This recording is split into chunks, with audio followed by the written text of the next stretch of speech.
تقاضے پورے کرنے ہیں.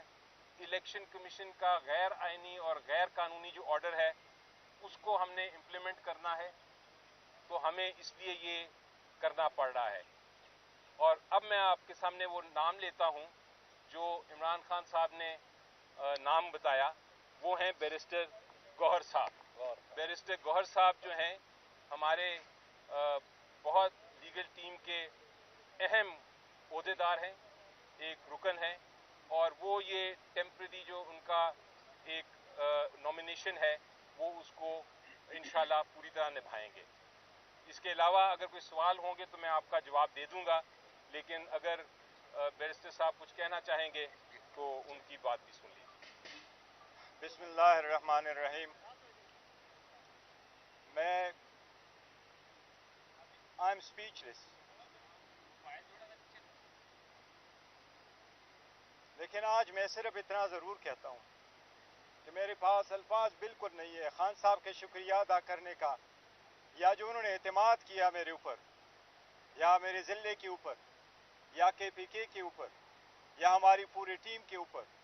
اس کا میرے پاس الفاظ نہیں ہے شکریہ ادا کرنے کے لیے.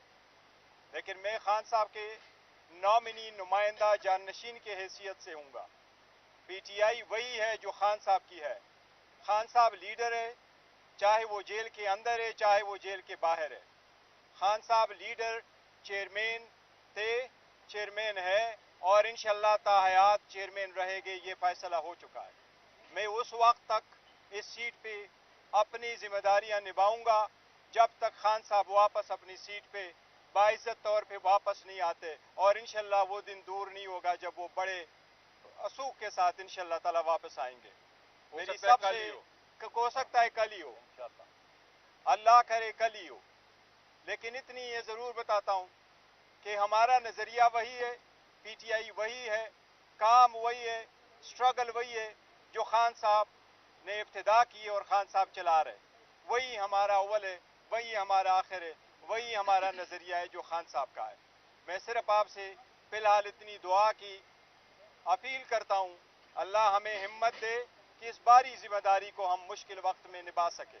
کہ جن لوگوں نے یہاں تک ہمیں لے آئے اور یہ سٹیپ خان صاحب نے لینا پڑا، یہ دن واپس ریورس ہو جائے اور واپس عوام کا اصل لیڈر وہ واپس عوام میں آ کے کھڑے ہو سکے.